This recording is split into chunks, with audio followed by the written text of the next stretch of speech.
ჩვენი ეს ვიზიტის ბოლო ლექცია, კანადას თუ არ ვიგულისხმებთ და რა თქმა უნდა ეს დამაფიქრებელია ყოველთვის, როცა ვიმყოფებით საზღვარგარეთ, დამაფიქრებელია მრავალი რამის გამო და საპასუხისგებლოც, იმიტომ რომ აქ მყოფი ადამიანებისათვის სამშობლო და ქართველობა კონცენტრირებულია საქართველოს მართლმადიდებელ ეკლესიასთან და მის წარმომადგენელთან, ეპისკოპოსთან. საქართველოს ეკლესიის ძლიერების საზღვარგარეთ არის ჩვენი სამშობლოს ძლიერება. პირდაპირ გაგებით. იმიტომ რომ ძლიერი სამშობლო ნიშნავს კარგ მოქალაქეებს, მისას, რომლებიც კარგები არიან თავიანთი რწმენით, თავიანთი ღირსებებით, პატიოსნებით, უანგარობით, ქრისტესადმი სიყვარულით და ერთმანეთისადმი სიყვარულით.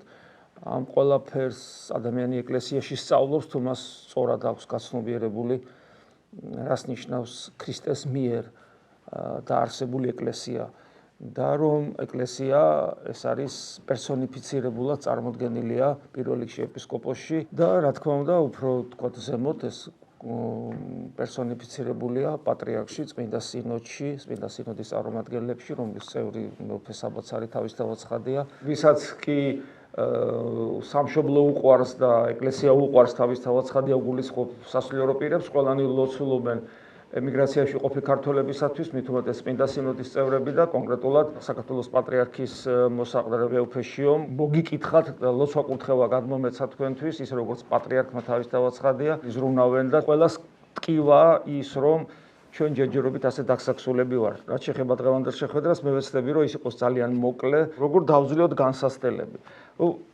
განსასწრებელი ეს სიტყვა პრინციპში საჭიროებს განმარტებასაც, თუ სიღრმისეულად მივდგებით ამ სიტყვას, მაგრამ განმარტების გარეშეც იგრძნობა, რომ რაღაცას კაი რაღაცა არ უნდა იყოს. იგი უკავშირდება ტკივილს, ტანჯვას, დისკომფორტს და ასე შემდეგ. თუმცა სიტყვის ეტიმოლოგია კი ძალიან საინტერესოა, ის ნიშნავს, რომ ჩვენ რაღაც გამოცდის წინაშე, არჩევანის წინაშე ვდგებით, პასუხისგებლობით ვიტვირთებით. ადამიანმა უნდა იცოდეს ზოგადად. ალბათ ეს ბავშვობიდანვე საჭიროა, რომ ბავშვობიდანვე ასე და ამგვარად აღიზარდოს ადამიანი. თავიდანვე უნდა იცოდეს, რომ ამ ცხოვრებას აუცილებლად ყოველ მიზეზს გარეშე არანაირი დაშვება აქ არ არსებობს, არანაირი გამონაკლისი აქ არ არსებობს, აუცილებლად იარსებებს თითოეული ჩვენგანის ცხოვრებაში უამრავი განსასწრელი უკანასკნელ ამას უთქვამდე და ბოლოს ყველას გველოდება ერთი მნიშვნელოვანი განსასწრელი, ეს არის ჩვენი გარდაცვალება.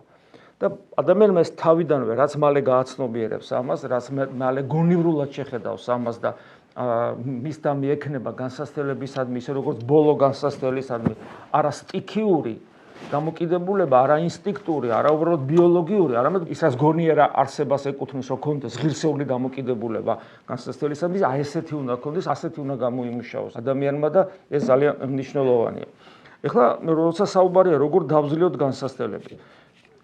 კიდევ ერთხელ ითქვა, ესე იგი აქ, როცა ვამბობთ დაძლევაზე, არ იგულისხმება, რომ განსასწრებლები გაქრება. ერთ განსასწრებელს აძლევ, რაღაცნაირად მოახერხებ გადაივლის, დამთავრდება ერთი განსასწრებელი და დაიწყება მეორე. დამთავრდება მეორე და დაიწყება მესამე და ასე სულ ყოველთვის ასე იქნება.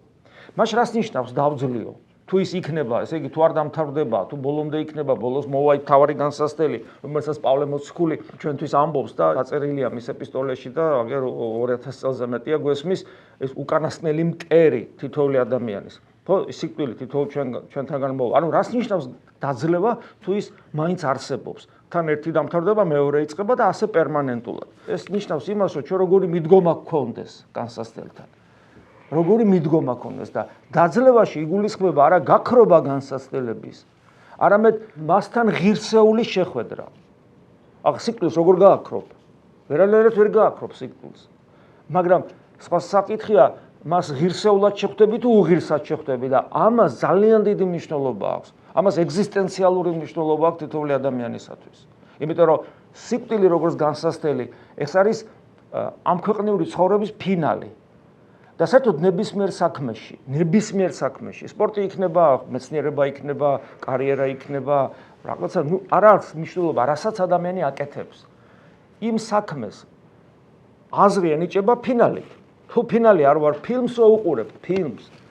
დრო გონია რომ კაი ფილმია და თუ სულელურად დამთავრდა, მე ნანობ ეს სისულელეში დავკარგეთ, რომ ანუ ფილმსაც კი, მხატვრულ ლიტერატურასაც კი, მხოლოდ მაშინ აქვს აზრი თუ ფინალი ღირსეულია, გესმით და მით უმეტეს გარდაცვალება არის ადამიანის ცხოვრების ფინალი და თუ ფინალი უაზროა, უღირსია, ადამიანური ღირსების შესაბამისი არ არის. გამოდის რომ მთელი ცხოვრება რაც ვიცხოვრე, გამოდის რომ უაზრობა ყოფილა, გესმით? ამიტომ ძალიან მნიშვნელოვანია როგორ მივიახლებით, რა ღირსებით მივიახლებით ჩვენ ნებისმიერ განსასწრებას. თუ ჩვენ განსასწრებლად ჩავთვლით ხიფათს მათ შორის ბიოლოგიური არსებობისათვის, შეიძლება ითქვას, რომ რადგან ჩვენ ტყავის სამოსელი გვაქვს, ეს ბიბლიური ტერმინია, ანუ ადამი რო დაეცა, ღმერთსო დაცილდა, გახდა ესეთი.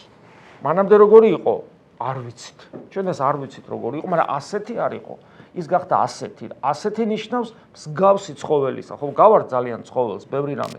და ეს ბიოლოგიური არსებისათვის, ზოგადად არსებისათვის, ყველა მწერი იქნება, ცხოველი იქნება, მცენარე იქნება, ხო?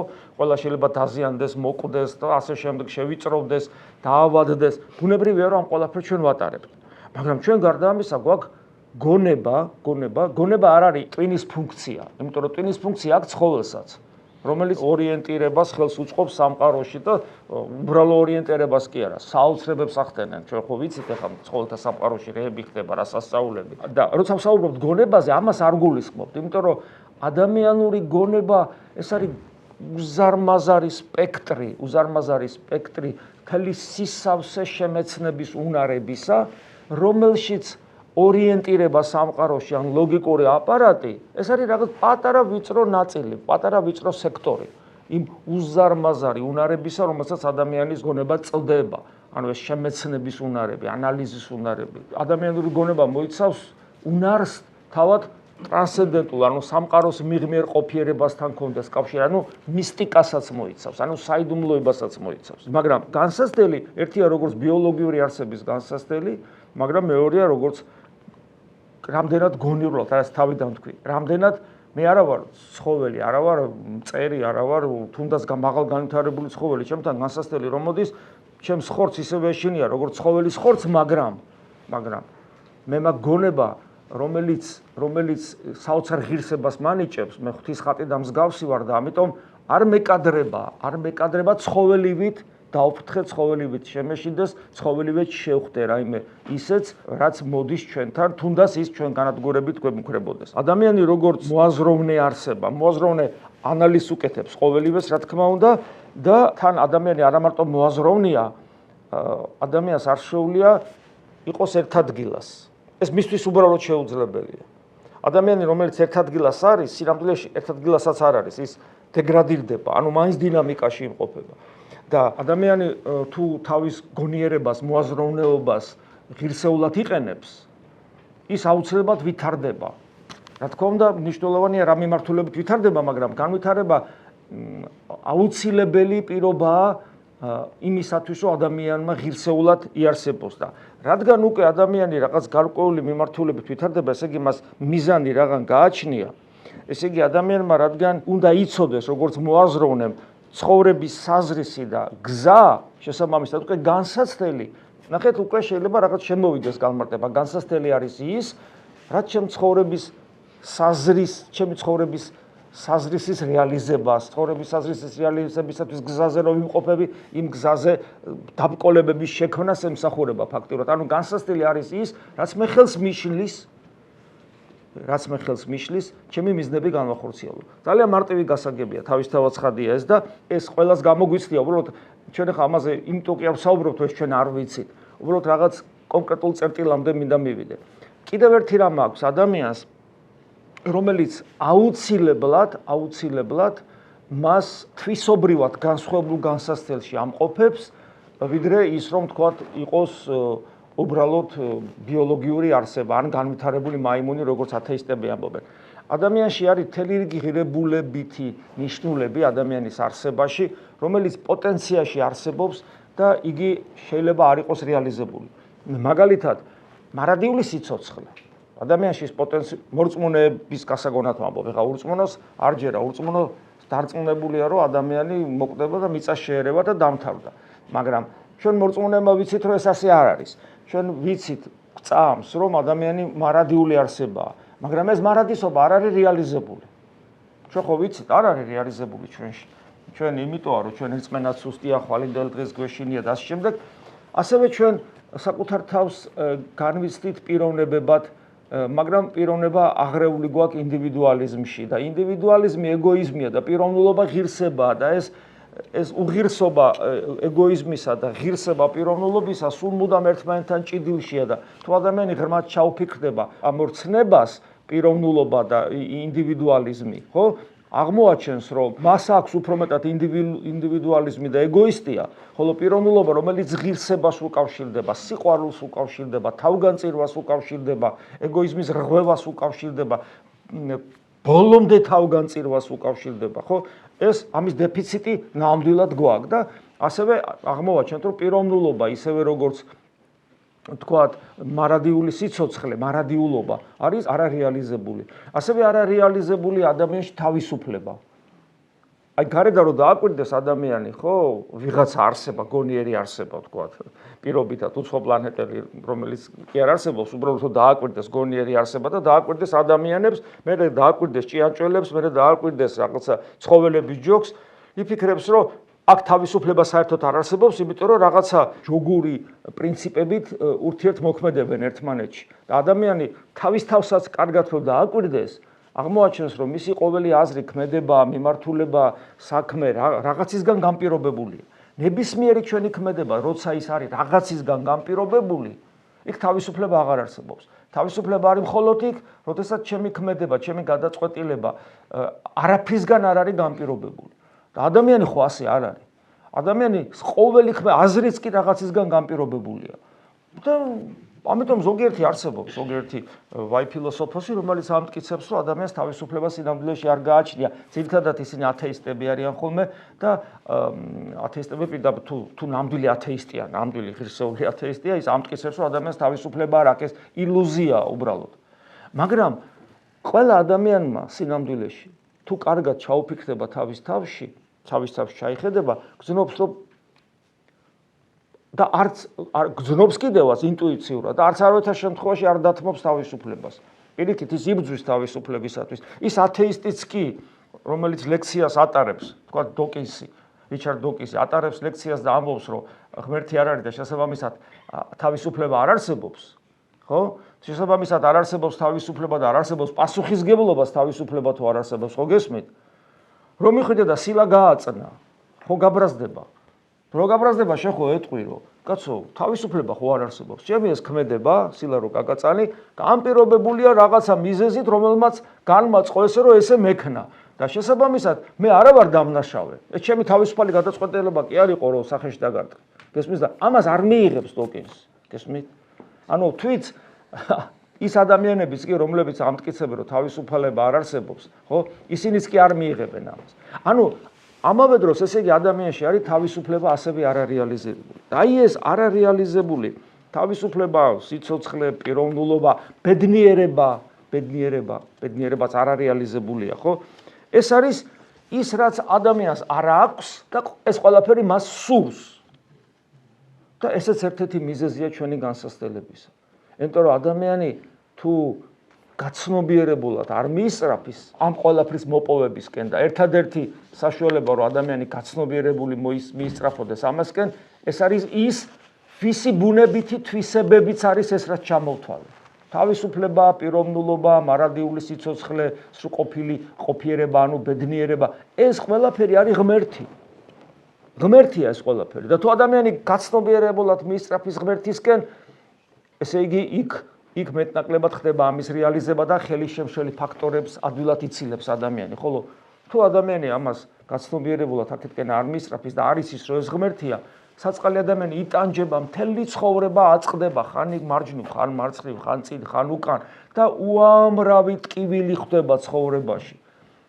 ფაქტიურად ტკივილებისაგან, დაუსრულებელი განსასწრებისაგან აგონიაში ადამიანი და არიც თან სულ ტყვილა უბრალოდ იხარჯება ადამიანი. იმიტომ რომ განსასწრელს თუ ღირსეულად დაძლევ, იქ ესე იგი ხდება თვისობრივი გარღვევა. და კი, ახალი განსასწრელი დაიწყება, მაგრამ შენ წინ მიდიხარ, ვითარდები, ღირსება ღირსებაზე გემატება, პატივი პატივზე გემატება ღვთის წინაშე, მაგრამ თუ თუ ეს მიზანი არ არის, ადამიანი ქაოტურად აწყდება ამ ყველაფერს და არ მთავრდება ეს განსასწრებელი, არის ბრძოლა ტკივილი, მაგრამ შედეგი არის ნულოვანი, ანუ ტყუილ უბრალოდ იტანჯება ადამიანი. ტყუილ უბრალოდ ტკივა ადამიანს.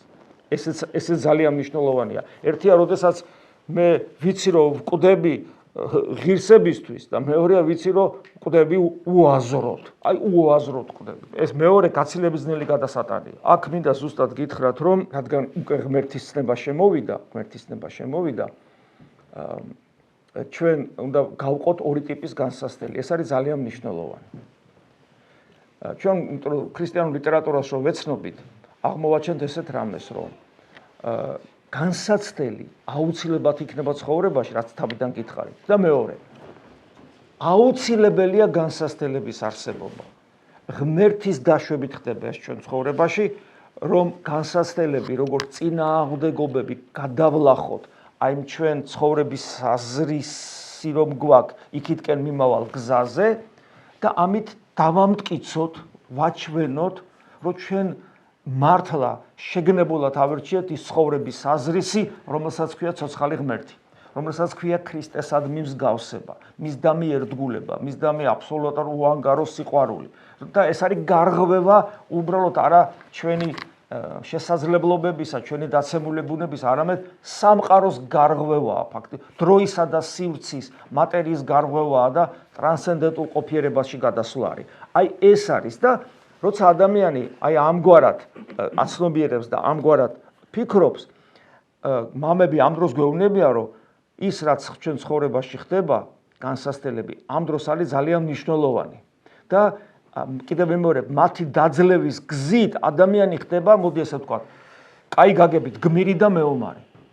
და ადასტურებს, რომ მას ქრისტე მართლა უნდა.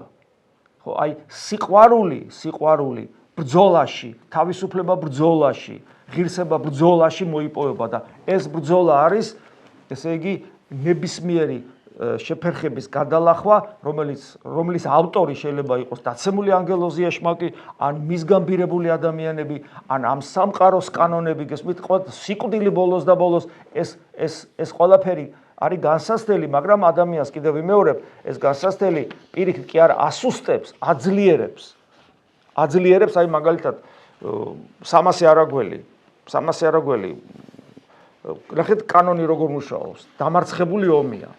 ურიცხვი მტერია. 300 არაგველი ცოტაა. გესმით? ისინი შედიან ომში. ანუ სამყაროს კანონები, ბუნების კანონები, ობიექტურად, ფიზიკურად არსებული სინამდვილე როგორ იმუშავებდა, ისინი დაიხოცებოდნენ. და ისინი შედიან ამ განსასწრებელში და ფიზიკურად რაც ხდება ის, რაც უნდა მომხდარიყო. მაგრამ საოცრება ის არის, რომ ეს აღმოჩნდა მათთვის გარღვევა მარადისობაში. ისინი კანონიზირებული წმინდანები არიან, ისინი მოკვდნენ ცხებული მეფისთვის, სამშობლოსთვის, ქრისტესთვის, გაცნობიერებულად, გააზრებულად, ვახტანგ გორგასლის ანდერძის შესაბამისად, ეძებდით სიკვდილს ქრისტესათვის და ნახეთ, ის განსასწრებელი სიკვდილი რასაც ქვია, სიკვდილი და ამ ქვეყნიური უსამართლობა, ეს განსასწრებელი მათ გამოიყენეს იმისათვის, რომ ისინი ღმერთამდე მისულიყვნენ. აი დაახლოებით ეს მაგალითი მოვიყვანე, იმიტომ როგორ შეიძლება განსასწრებელი აღმოჩნდეს ხორცის ტკივილი, განსასწრებელი აღმოჩნდეს საჭირო იმისათვის, რომ ადამიანი ღმერთთან მივიდეს. მაგრამ მამაოჩვენოში ჩვენ რას ვკითხულობთ? და მარტო მამაოჩვენოში არ არის. იქ სხვადასხვა ადგილებში ვკითხულობთ ამას წმინდა წერილისა, რომ ნუ შემიყვანებ ჩვენ განსაცდელს. ხო გახსოვთ ეს ადგილი?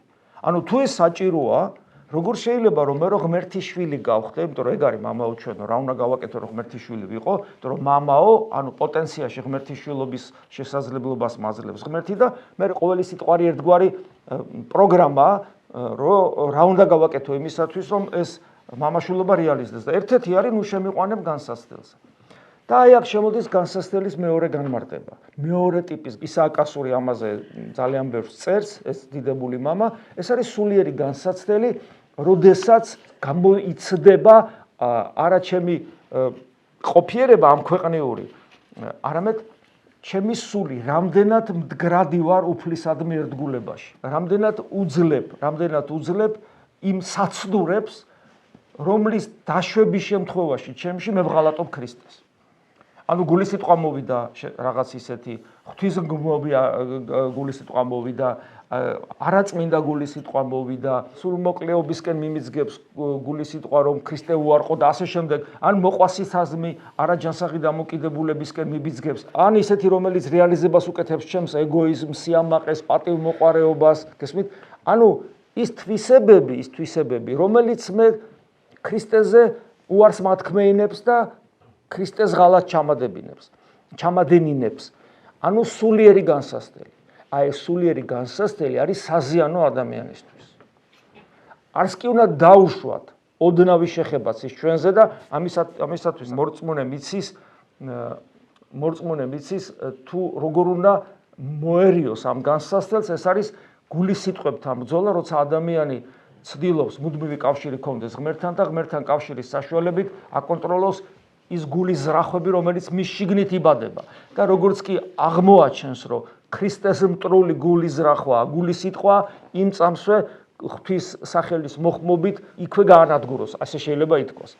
ამიტომ აი ამ ტიპის განსაცდელი, როგორც სულიერი განსაცდებია, რომელიც მე ესე იგი მაყენებს იმ საცდურის წინაშე, სადაც ქრისტეს ღალატი იწყება. ეს არის ის ბოროტი განსაცდელი, რომელიც უშუალოდ ეშმაკისგან მოდის და რომლის დაშვებაც არავითარ შემთხვევაში არ შეიძლება ჩვენთვის. და მაგისი უნდა გვეშინოდეს. იმიტომ რომ ისინი არის დამღუპელი. ხოლო ხორციელი განსაცდელები, ამქვეყნიური ტიპის განსაცდელები, ეს არ არის საშიში, ესენი არიან ღვთის დაშვებით ჩვენს მოსული, იმიტომ რომ მათზე ღირსეული გამარჯვებით კიდევ ერთი ნაბიჯი გადადგათ იმისკენ, რასაც ჩვენი ქრისტესადმი ერთგულება და განხთობა ქვია. და ეს ყველაფერი, რაზეც ვისაუბრეთ, ცარიელი სიტყვები არის, არაფრის მომცემი და უბრალოდ რაღაცა ფილოსოფიური ან ფსიქოლოგიური საუბრები, თუ არ გვექნება მიზანი გამოკვეთილი. და მიზანი, რისთვისაც ჩვენ ვიხწვით, რისთვისაც ჩვენ ვითმენთ, რისთვისაც მზათა ვართ სიკვდილის სიხარულით მივიღოთ. ვეძებდეთ კიდევაც აქეთ სიკვდილს. არ გვეშინოდეს არაფრის, არანაირი ტკივილის, არანაირი პრობლემის, არანაირი გართულების სიტუაციის. მაგრამ ძალიან მეშინოდეს, რომ ქრისტე შინაგანად არ უღალატო. ეს რაღაცა ეგოიზმით, ანგარებით, შურით, ამპარტავნებით, ქვენაგრძნობებისადმი სიყვარულით არ იყოს ნაკარნახები, ღალატით არ იყოს ნაკარნახები, ჩემი გრძნობები, ამის მეშინოდეს. დანარჩენი რაც გარედან მოდის, იმის საერთოდ არ მეშინოდეს. ეს ყველაფერი აზრს იძენს მხოლოდ მაშინ, როდესაც ჩემი მიზანი ცხოვრების აზრისი კონცენტრირებულია ყოფიერების ცოცხალ საწყისზე, რომლის მსგავსი და ხატება ვარ მე ცოცხალ ღმერთზე და ეს კონცენტრირება იოლია, იმიტომ რომ ის მოვიდა ადამიანად და დამენახა და მითხრა რომ მე ვარ შენი შემოქმედი. მე ვარ ვისი მსგავს ხატება და მსგავსება შენ ხარ. მე ვარ შენი სამშობლო, მე ვარ შენი სამოთხე, მე ვარ შენი მარადიული სიცოცხლე, მე ვარ შენი ბედნიერება, მე ვარ შენი თავისუფლება. ყველაფერი მე ვარ.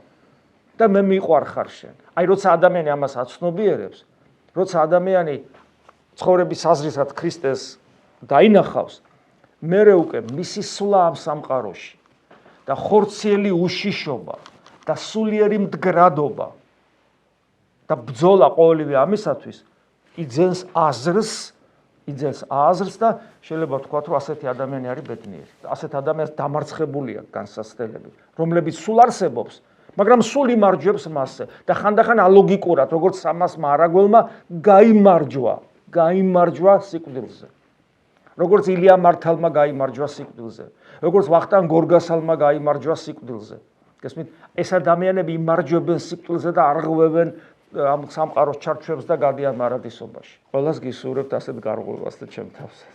მე მაინტერესებს და სულ შეგიძლიათ მამო თქვენი გამოცდილება რომ გაგვიზიაროთ როგორ უნდა დავამყაროთ ღმერთთან ეს ცნობიერი კავშირი და როგორ უნდა განმავითაროთ ჩვენი წმენა სასწაულებამდე, რომ აი მთელი არსებობა ჩვენი წმენა განმავითაროთ სადამდე? სასწაულებამდე და იმ დონემდე, რომ აი მართლა შევძლოთ მისდამი მთელი არსებით მინდობა, აი რომ ვამბობ მამაო შენ ჩემს ლოცვას და იყოს ნება შენი, რომ მე მართლა მიუუშვა და იყოს მისი ნება და იქ რაღაცა გარდავიწყო. ხო, აი მაგას თუ მოხდა, რომ ესე იგი ბოლომდე ვენდო ღმერთს, ფაქტურად განსაცდელები არის, რომლებიც წინასწარვე დამარცხებულია ყველა. ანუ რწმენა როგორ განვითარდეს ჩვენში? რწმენა ყველას ეძლევა დაუმსახურებლად როგორც საჩუქარი, იმიტომ რომ ადამიანმა რომ ირწმუნოს, რომ ქრისტე ღმერთია, ადამიანი ამას თავის რესურსით ვერ მოახერხებს. რაც არ უნდა აუხსნა ადამიანს. აი რომ გამოეცხადოს ღმერთი, აი ეს ხილულობ, ანუ ეს გარეგანი გამოცხადება რომ მოხდეს, აი რაღაც სასწაული მოხდეს, რაღაცა მოხდეს, აი მის გრძნობის ორგანოებში რომ შემოვიდეს რაღაც ესე, ხო? ესეც არ არის საკმარის იმისათვის, რომ ამის მაგალითები ეკლესიის ისტორიამ უამრავი იცის. არ არის საკმარისი რომ ქრისტეს ღმერთობა ირწმუნოს. ქრისტეს ღმერთობა თუ ადამიანს წავს, მის შიგნით მოხდა რაღაც ისეთი. თუმცა ქრისტე ერთ ადგილას ამბობს ერთ რამეს, რაც მიანიშნებს იმაზე, რომ შეიძლება ეს რაც ერთგვარი მექანიზმი იყოს ქრისტეს ღმერთობაში დარწმუნებულობის. ესეთ რამეს ამბობს. ვინც ღვთის ნებით ცდილობს ცხოვრებას, ქრისტეს სიტყვებია, ის ხვდება, რომ ჩემი სიტყვები ღვთისგან არის თუ არა. საინტერესოა, ნახეთ, ჩვენ როგორ ვირწმუნებთ ქრისტეს, ხო? აი, ესე იგი, გავიგებთ, თქვათ, ქრისტემ ასე თქვა, ქრისტე ასე მოიქცა, ან სახარებას წავიკითხავთ და ან თავის დროზე, ვინც იმ დროს იყო, როცა ქრისტე დედამიწაზე იყო და დაინახავდა, მოისმენდა და მიხვდებოდა, რომ აი როგორც ნათანაელი მიხვდა, ხო? ქრისტემ ერთი სიტყვა უთხრა და მიხვდა, რომ მის წინაშე ღმერთია. ხო, აი სიტყვით და ქრისტე ამბობს პირობას, ვინც ღვთის ნებით ცხოვრობს, ის მიხვდება, რომ ჩემი სიტყვა ღმერთისგან არის თუ არა. და თუ ღმერთისგან არის, ესე იგი თავად მე აქედან უკვე ერთი ნაბიჯია, რომ ქრისტე თავად ღმერთია ადამიანად მოსული. ანუ ღვთის სიტყვა, რასაც ამბობს.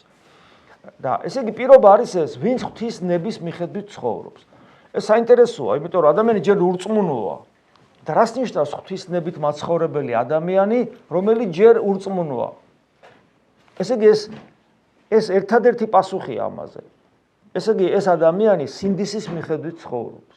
ადამიანი დიდ ყურადღებას აქცევს, აი წეგან გონება ვახსენე. გონების ერთ-ერთი სექტორი, ხო, არის სინდისი. სინდისი, პავლე მოციქულთა, აი გიორგი მთაწმიდელის თარგმან წმინდა წერილში ჩვენ ხედავთ, რომ გონებას და სინდის როგორც სინონიმებს ისე იყენებს პავლე მოციქული. სინდისი გონება. ანუ სინდისი გონების რაღაც ნაწილია, რომელიც რას შეიმეცნებს, რა არის სწორი და რა არ არის სწორი. რა არის მართალი, რა არის ტყუილი. რა არის კეთილი, რა არის ბოროტი. სინდისი ამის ინდიკატორი და თუ ადამიანი ამ ინდიკატორს დიდ ყურადღებას აქცევს, მისი გული მოდის იმ მდგომარეობაში, რომ ერთხელაც მის გული იგრძნობს, რომ ღმერთი შეეხოდა. ეს რომ მოხდება, მე რა თქმა უნდა, აი როგორც თქვენ ბრძანეთ, მე უნდა ეს წმენა არის ჩანასახი და უნდა განვითარდეს სასოებამდე, ანუ ღმერთისადმი, ღვთისადმი მინდობამდე უნდა გაიზარდოს და ეს გზა არის რთული. რატომ? იმიტომ რომ ჩვენი გული, მიუხედავად იმისა, რომ წმენა მოვიდა ჩემში, ჩვენი გული არის გაუხეშებული, აი გაქვავებული ნიადაგივით არის. და გაქვავებული ნიადაგმა რომ მარცვალი აღმოაცენოს, რომ დათესო იქ თესლი ჩააგდო და მარცვალი აღმოცენდეს, რა ჭირდება? წვიმა ჭირდება, დამუშავება ჭირდება, მზე ჭირდება, გათბობა ჭირდება, სიგრილე ჭირდება, რამდენი რამე ჭირდება, ჩვენ გულს დამუშავება ჭირდება. ჩვენ გულს უნდა შეეძლოს სინანულის გამო აჩვილება და ტირილი. და რა სინანული რა არის? იგზნოს თავისი ღმერთს დაცილებული მდგომარეობა, დაინახოს ის დიაპაზონი, რაც ღმერთსა და მას შორის არის და ამან და დაინახოს ასევე იგზნოს ღმერთმა რა გააკეთა შენთვის. წარმოგიდგენთ, გალაქტიკები შემოქმედი შენთვის მოკვდა. შენთვის მოკვდა გალაქტიკების შემოქმედი. შენ რა ცოდები ჩაგდენია, ყველაფერი გაპატია, შენთვის მოკვდა, შენს მაგივრად მოკვდა. და ამას ეს რო გვესმის, ჩვენ ხო არ ვტირი ვარ. და ეკლესიის ისტორია მიცის უამრავ, აგერ 21 საუკუნეში იოსებ ბატოპედელი 21 საუკუნეში იყო, 2009 წელს გარდაიცვალა. ქრისტეს სახელი ესმოდა ტირილს იწყებდა, ღვთისმშობლის სახელს უახსენებდა ტირილს იწყებდა. ანუ ჩვენი გული არ არის მომბალი იმისთვის, რომ ღმერთის შეყვარება შეძლოს. გესმით? ძალიან უჭირს ჩვენ გულს, აი ესეთი გაქვავებული მიწასავით არის და რა ალბობს, რა ამუშავებს ადამიანის გულს. და აი რაზეც საუბრობდით, გარეგანი განსაცდელი. ამიტომ განსაცდელები აუცილებელია ჩვენ ცხოვრებაში, რომ ეს სიამაყით გამხმარი, ეგოიზმით გამხმარი, ანგარებით გამხმარი, ინდივიდუალიზმით გამხმარი ჩვენი გული დარბილდეს. და ღმერთმა იცის რა დოზით რა განსასწრელი მოგვივლინოს, როგორ რანაირად, სად, როდის და ნელ-ნელა წვთნის ჩვენ გმირობაში გვავარჯიშებს. ამიტომ, ეხლა ეს რატო ვთქვი? ამიტომ ადამიანი, რომელიც ეკლესიაში მოდის და გაიგებს, რომ განათლებიდან გამომდინარე, ხა გაუნათლებელი, რომელიც არაფერს არ კითხულობს, არც წმინდა წერილს, არც წმინდა მამებს, ქრისტიანი არ არის ძმებო და დებო. იმიტომ რომ წარმოიდგინეთ, ადამიანი არის მოსანათლი. კეთილია, კარგია, ყველაფერი მოსანათლია. ის რომ მოინათლოს, ერთ-ერთი აუცილებელი პირობა იცით რა არის? თუ ზუსტად მივდებთ ეკლესიის განჩინებას, მან მრწამსი უნდა იცოდეს და მრწამსი რა არის? მრწამსი ეს არის ცოდნა ღვთისმეტყველებაში. ესე იგი მან სახარებაც უნდა იცოდეს. წმინდა მამათა თხზულებებიც უნდა იცოდეს. კარგი, არ გვინდა ეხლა ძალიან დიდად მოვთხოვოთ, მაგრამ ელემენტარული წარმოდგენა ხო უნდა ქონდეს ქრისტიანობაზე. და მას თუ ელემენტარული წარმოდგენა აქვს ქრისტიანობაზე და თან ისეთია რა, მოშურნია და რაღაცა და სულიერად ცხოვრობს, ბუნებრივია რომ ის მოინდო გაიცის რომ ვეზიარები ქრისტე უნდა შემოვიდეს ჩემ გულში. იესოს ლოცვა დავიწყე და გულში ღვთის მადლი უნდა ვიგზნო. გესმით? ვლოცულობ და ღვთის ტაძარი უნდა გავხდე. ეს სწორია ეს ყველაფერი. ჩემი განხთობა უნდა დაიწყოს. ეს ყველაფერი სწორია. და ნახეთ რა ემართება ადამიანს. ეშმაკი რო ხედავს რომ ეხლა მე ამას წმენას ვერ წავართ. აშკარად ის ჯიუტად დგას წმენაში. ეკლესიიდან ფეხს არ იცვლის.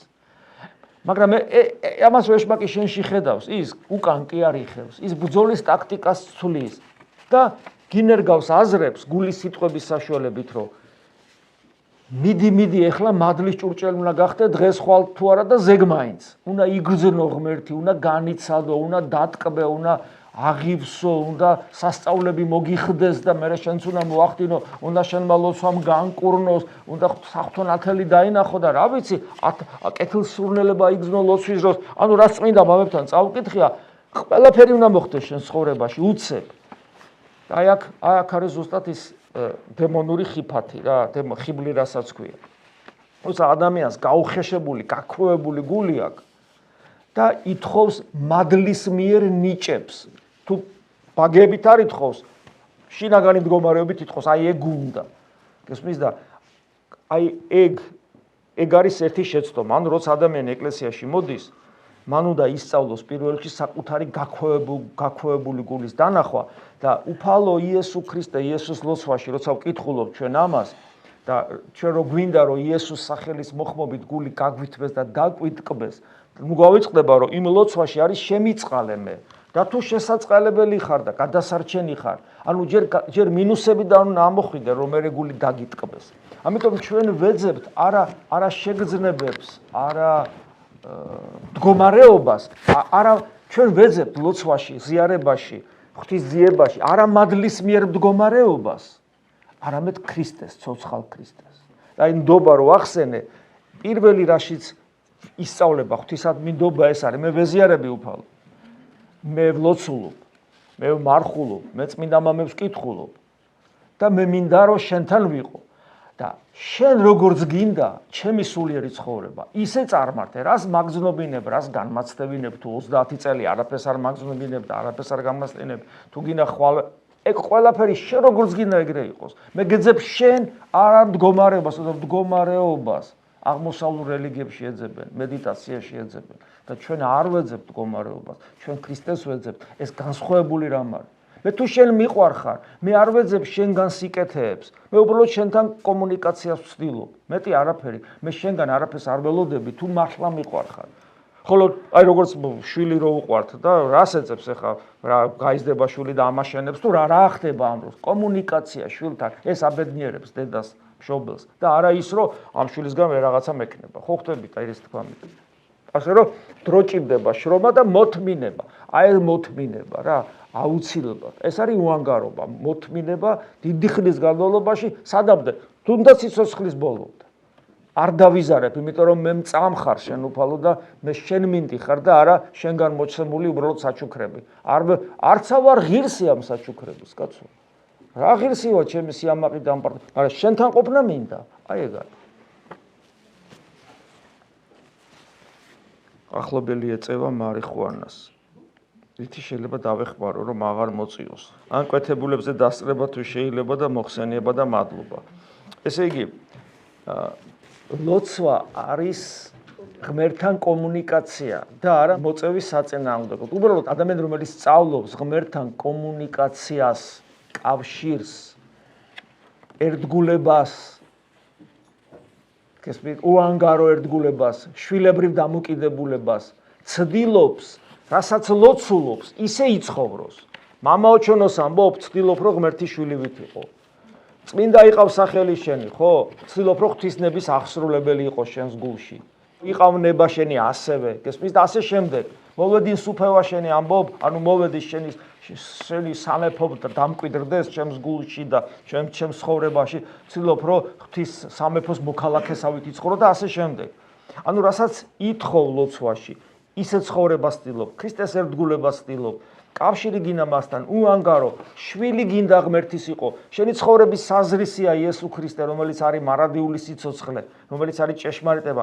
ესე როცა ცხოვრობ და შესაბამისად ხშირად ეზიარები ეკლესიასთან კავშირი გაქვს შენს ეპისკოპოსთან, შენს მოძღვრებთან, რომელიც სამრევლოშიც იმყოფები, შენს ქრისტეს მიერ დაძმასთან. ეს უვეუბნები ხოლმე და მამების დამეთანხმები არ მეუფეს დამეთანხმება, რომ თუ სამრევლოს ნაწილი არ გახდი, სამრევლოს ნაწილი, შენ ცუდი ქრისტიანი იქნები. იმიტომ რომ როგორ შეიძლება ისწრაფო ღმერთისკენ, რომელსაც ვერ ხედავ ვერტიკალში, როცა ვერ ხედავ შენს გვერდზე მყოფ ძმას დას, რომელიც შენს გვერდზე დგას, გესმით? ხო და როცა ადამიანი აი ასე ცხოვრობს, ასეთი ადამიანი, ანუ ღვთის შვილი ხდება უკვე, ღვთის შვილი. შეიძლება ცუდი, უღირსი, მაგრამ ღვთის შვილი ხდება. და მოუდრიკე მუხლი უფალს. მეტანიასაც უწოდებთ და მოუდრიკე და თხოვე რომ უფალო გევედრები შეეწიე ჩემ ახლობელს, რომ იკლავს თავს ამ ნარკოტიკი და გადამირჩინე. ეს გულმხურვალე ლოცვა. დღეში ერთხელ რომ გააკეთო, ორჯერ გააკეთო. ფსალმუნი წაიკითხო ერთი და მერე მოუდრიკო მუხლი, 100 იესოს ლოცვა და მერე მოუდრიკო მუხლი. ანუ გესმით, ასეთი ადამიანის ლოცვას ნაყოფი გამოაქვს. იმიტომ რომ ეს ადამიანი ღმერთთან კავშირშია, ხოლო თუ შენ ღმერთთან კავშირს არ ცდილობ, შელოცვას რაფასია კარგად ამბრიო. ის თუ ბალახის მარიხუანაში ხარ, ბალახის მარიხუანათი იკლავს თავს, შენ უღმერთობით იკლავ თავს. რა მნიშვნელობა? კავშირი ღმერთთან არის, მაშინ შენ შეგიძლია ღმერთს მამაშვილურად თხოვო. როგორ დავძლიოთ ბრაზი? მრისხანება ეს არის ღმერთისაგან მოცემული თვისება და ჩვენ ყველა ბუდიზმს გამოვიყენებ ამ შემთხვევაში, რომელიც ებრძვის ადამიანში არსებულ სიცოცხლის მანიშნებელ, რომ სიცოცხლე რო არის ჩვენში, ხო, ხან გაბრაზდები, ხან გაგიხარდება, ხან გეწყინება, ხან და ასე შემდეგ, ხო, ესე ვლინდება ჩვენ გზნობებში, ემოციებში. ამიტომ ეს ემოციები და გზნობები და სურვილები ადამიანს ტანჯავენ და ამიტომ ბუდიზმმა გადაწყვიტა ღმერთს არ იცნობდა რა, რომ ესე იგი ჩაკლას ეს სურვილები, რომ ტანჯვისგან განთავისუფლდეს. და ქრისტიანობა არ კლავს ამ სურვილებს, არც ბრაზი და მრისხანება საჭიროა, ოღონდ როცა მიმართულია ცოდვის წინააღმდეგ, ეშმაკის წინააღმდეგ თქვა. და ძირითადად ეს ხდება საკუთარი თავის წინააღმდეგ, საკუთარ თავში ცოდვის წინააღმდეგ. ხოლო მოყვასის წინააღმდეგ მიმართული მრისხანება, ცოდვა, რომელიც იკვებება შენი სიამაყით და ეგოიზმით. ამიტომ თუ გინდა რომ დაამარცხო მრისხანება და ბრაზი მოყვასის წინააღმდეგ, შენში უნდა გაჩნდეს სათნოება სიმდაბლისა, მოთმინებისა, დიცულოვნებისა, ანუ ეგოიზმი უნდა მარცხდებოდეს შენში და ქრისტეს მიერი სიმშვიდისა და ეს ყველაფერი სიმდაბლე, სიმშვიდე, პიროვნულობა, ნამდვილი ჭეშმარიტი სიცოცხლე არის ქრისტე ჩვენში. ამიტომ თუ გინდათ რომ მრისხანება დაამარცხოთ მიმართული მოყვასის წინააღმდეგ, თქვენ უნდა გული გაუხსნათ ქრისტეს და ქრისტე რო დამკვიდრდება თქვენს გულში, მაშინ ყველა ეს პრობლემა მოგვარდება. ხოლო ქრისტე როგორ დამკვიდრდეს თქვენ გულში, უნდა იყოს ცოცხალი ნაწილი ქრისტეს წმინდა ეკლესიისა. და მოძღვართან ურთიერთობით, თქვენს ეპისკოპოსთან ურთიერთობით, წმინდა მამების კითხვით, სახარების და სამოციქულოს კითხვით ისწავლოთ ყოველდღიურად რა ნაბიჯები გადადგათ იმისათვის, რომ თქვენი გული გაიხსნას ქრისტესთვის, რომ თქვენში დამკვიდრდეს და რომ თქვენ ღვთისტაძარი გახდეთ. ფსიქოსომატური რო შეეწინააღმდეგო ამას როგორც წესი ადამიანი მრისხანებას ვერ ერევა. რატო? იმიტომ რომ ადამიანი საკუთარ ეგოიზმს ვერ ერევა. ეს ეგოიზმი არის ხუფი, ეგოიზმის ხუფში ვზივარ ჩვენ. იქიდან ვერ გამოყვა. იქ ქრისტემ უნდა გამოგიყვანოს, გესმით? ამიტომ ქრისტეს გარეშე და რა თქმა უნდა არსებობს კიდევ ერთი ეს მაგალითი მგონი ერთი შეხვედრაზეც მოვყვებით, ცნობილი მაგალითია, როგორ მოხდა ერთი ახალგაზრდა ბერი მონასტერში, დაინახა რომ ერთ-ერთი ბერი გამოირჩეოდა სხვა ბერების იმით, რომ არავისთან კონფრონტაციაში არ შედიოდა. არავის შენიშვნაზე, არავის ცუდ ხუმრობაზე ან რაღაცა, ურთიერთობაში არავისთან არ ამჟღავნებდა რაღაცა სიფიცხეს, პასუხს არ გასცემდა ცუდად და ყველგან იყო გარეგნულად 7 და იფიქრა, რომ აი წმინდანი ვნახეო და მივიდა დაელაპარაკა, რომ აი მე გიყურებთო თქვენო და ჭეშმარიტად ღვთისის ხართო ერთგული და რაღაცა და მე მინდა დაგემოწაფოთო და როგორ ახერხებთო ამასო, რომ ესეთ სიმშვიდეს ინარჩუნებთ ყოველთვის და ყველგან. აბა მაგ ზაღლებს ხო არ ავყვებიო იმან უთხრა. ანუ არსებობს ნიჰილისტური სიმშვიდე და ეგეთ სიმშვიდისგან ღმერთმა დაგვიფაროს, რომელიც უსიყვარულობაზეა დაფუძნებული. კითხვა თავიდანვე თითქოს ასოციაცია, ვიღაცა ცუდი ადამიანი გაბრაზებს, ვინც არ მიყვარს და შვილი რომელიც გიყვარს და შეიძლება თავსაც გირჩევია რომ გაბრაზებს და ეს შვილისადმი გაბრაზება ორი ტიპის არის. ერთი არის პედაგოგიური მოსაზრებით, როცა უბრაზდების შვილს და ეს არის ის ქირურგის სკალპელი, რომელიც ადამიანს კურნავს და ეს გაბრაზება არანაირ კავშირში არ არის მრისხანებასთან. ეს არის კიდევ თუ მრისხანებას დაარქმევ პედაგოგიური, რომელიც კონტროლირებადია და გულიდან კი არ მოდის, არამედ რაციონალურად აკეთებ, ხოლო გულში შვილისადმი სიყვარულია. მაგრამ სამწუხაროდ არის ხოლმე ოჯახის წევრისადმი ზოგადად და კონკრეტულად შვილისადმი ნამდვილი მრისხანებაც, როცა ადამიანი მშობელი წყობიდან გამოდის და სიტყვიერი იქნება თუ ფიზიკური ბავშვს ავიწროებს. ეს კიდევ მძიმე ცოდვაა. ასე რომ გააჩნია, უნდა შეხედო, თუ ეს პედაგოგიური მოსაზრებით ხდება, თან ბავშვიც ისეთია, ბავშვი თავი პატარა როა და სუფთა როა, მისი ინტუიცია სწორად მუშაობს ხშირად და ამიტომ ის ეგრევე გრძნობს. ეს ნამდვილი მრისხანებაა მშობლისგან თუ ესე იგი პედაგოგიური მოსაზრებით. ანუ გარეგანი ფორმა მრისხანების, ყოველთვის მრისხანებას არ ნიშნავს. ისე როგორც გარეგანი ტყუილი ფორმით ტყუილი, ყოველთვის ტყუილს არ ნიშნავს. როგორ თქვათ აღსარება? აღსარება არის ადამიანის სულიერი პორტრეტი. თუ ადამიანი ღმერთს არ ეძებს ინტენსიურად, როგორც წესი ის აღსარებას ვერ ამბობს. ქრისტიანულ აღსარებას. აღსარებას მაინც ამბობს, მაგრამ ეს აღსარება გავს აი ურწმუნო ადამიანი სინდისის მიერად, რომ მეგობართან სუფრაზე ორჭიქასო დალევს და აი ეს გავაკეთე და ესე მოვიქეცი და მეორე ძმა მეგობარო არ მოგეშებს. ანუ სინდისი ხო ყველას აქვს და სინდისის მიხედვით ადამიანმა შეიძლება დააფიქსიროს თავის თავში რაღაცები, რომელიც მას აწუხებს და ის შეიძლება მეგობარს უთხრას, მოძღვარს უთხრას. ანუ ეს არის აღსარება სინდისის მიხედვით. ხა ცუდი კი არ არის ეს, მაგრამ ქრისტიანული აღსარება გაცილებით ღრმა არის, ვიდრე აღსარება მხოლოდ სინდისის მიხედვით, იმიტომ რომ სინდისი არის ინსტრუმენტი, რომელიც გააჩნია რაზეა გასწორებული. ხოლო როცა სინდისი გასწორებულია ღვთისმცნებებზე და პლუს ადამიანს აქვს მიზანი ქრისტეს დარის სრულყოფილება და მასთან კავშირი, არა მარტო სრულყოფილება, ანუ აი ქრისტე არის ვისაბაძი მაგალითად და მისნაირ უნდა გავხდე, ეგ არ არის საკმარისი. მისნაირ უნდა გავხდე და მასთან კავშირი უნდა მქონდეს. კავშირი მასთან და თან ვიცი სადაც ვარ, აი ეს სულიერი პორტრეტის დანახვა, სად ვარ მე ქრისტესთან მიმართებაში და მისკენ სწრაფის პერიოდში და მას რომ ვეძებ ინტენსიურად, აქტიურად, რა დაბკოლებები მექმნება, ლოცვა იქნება ეს თუ ყოველდღიური ცხოვრება იქნება, ხო? აი ამ მათ შორის ამ დაბკოლებებში ბევრია ისეთი, რომელსაც მე ვერაფერს ვერ უშვები, წინააღმდეგობები, რომლებიც მე ვერ გადავლახე. და პლუს ესე იგი ჩემი სულიერი პორტრეტი. და მოძღვრის წინაშე ამას ვშლი და მოძღვარი როგორც ჩემზე ცოტათი გამოცდილი ადამიანი მეხმარება იმაში, რომ დავძლიო ის წინააღმდეგობები, რომელიც მე ხელს მიშლის ღვთისაკენსავალ გზაზე და დავინახო მოძღვარი დამანახებს იმ მიზეზებს. აი თქვა განვიკითხავ და ვერ მოვერიე განკითხვას.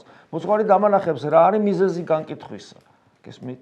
აი ეს არის, რაც უფრო ადამიანი კიდევ ვიმეორებ ცხოვრების აზრის მიხედვით, ანუ ქრისტე რომ არის ჩვენი ცხოვრების აზრის, რაც უფრო ადამიანი სიღრმისეულად ცდილობს უფალთან ერთობას და ინტენსიურად ცდილობს ქრისტეს ძიებას, მით უფრო ხედავს ადამიანის საკუთარ თავს. ადამიანი საბოლოო ჯამში ხვდება, რომ ერთადერთი მიზეზი, რომ ღმერთთან კავშირი არ აქვს აქამდე და ღმერთს ესე ვერ ხედავს, გულით ვერ განიცდის, არის საკუთარი თავი.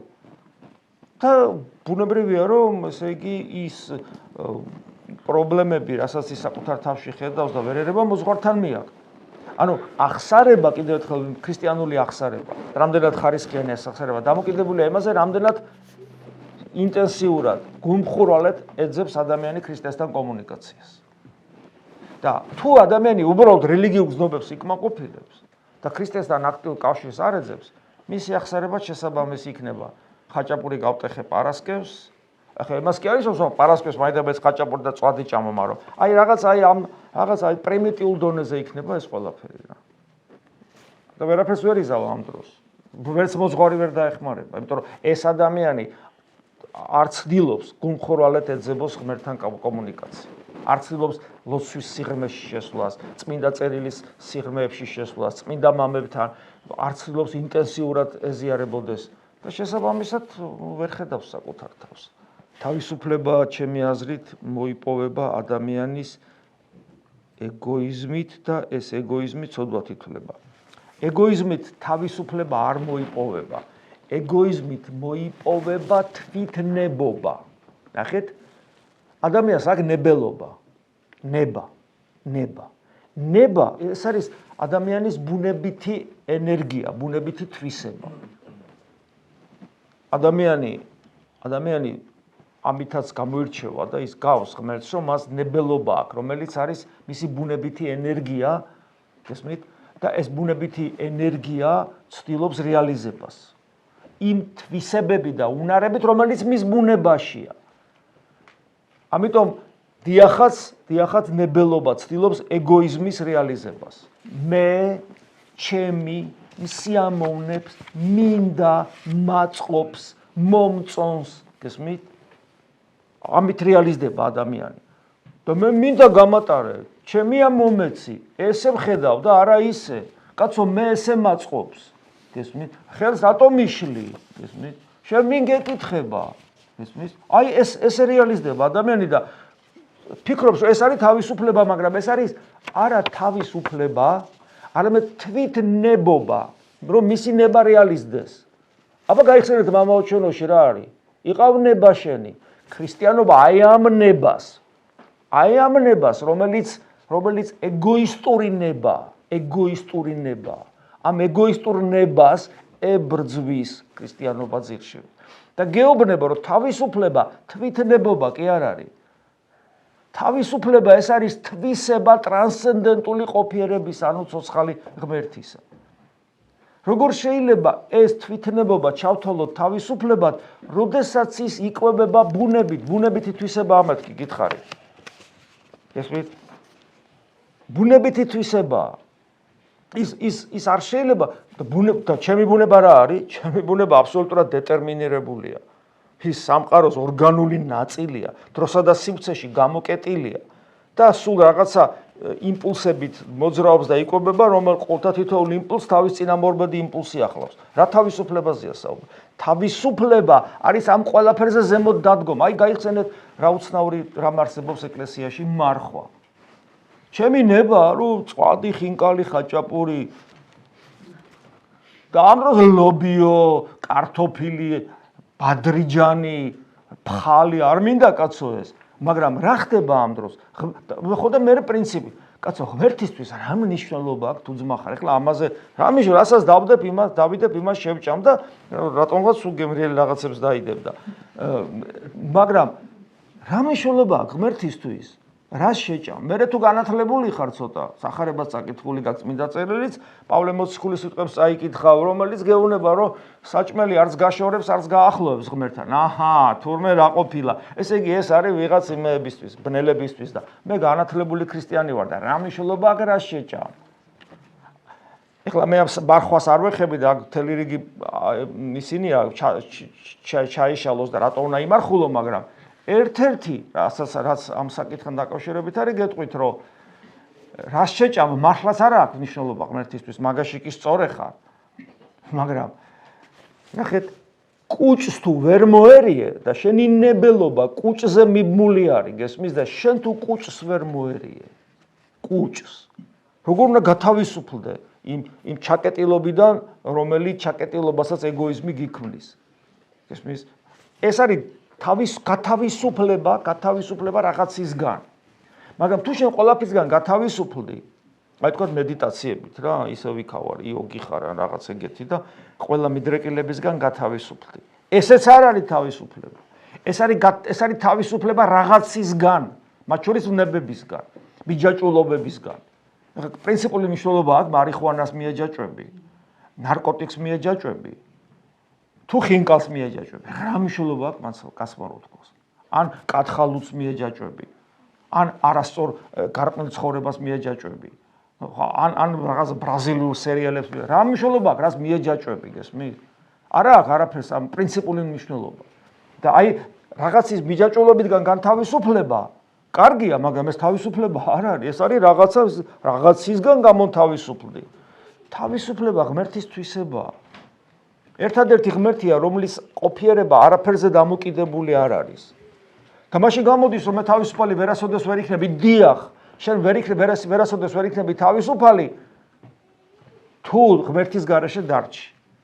ხოლო თუ ღმერთთან კომუნიკაცია დაამყარე, ღმერთი თავის ენერგიას გაძლევს და შენ იწყებ არსებობას ღვთაებრივი ენერგიით. ესე ამ მაქსიმე ახსარებელი ამბობს, დიონოსი არეოპაგელი ამბობს, რომ გადარჩენილ ადამიანს აერთიანებს საღვთო ენერგია. მე და ღმერთს ერთი ენერგია უაქვს თუ გადავრჩი. ამას ქართულ ლამაზი სიტყვა მადლი ქვია. და აი ეს საღვთო ენერგია არის თავისუფალი. და შენი პიროვნება როგორც კი იწყებს საღვთო ენერგიებით რეალიზებას, შენ ხდები ნამდვილად თავისუფალი. აღარაფერზე დამოკიდებული და ამას უფალი ნელ-ნელა გვასწავლის. იქ კვების მოკლება, იქ ხვალინდელი დღაზე ნუნერვიულობ, გესმის?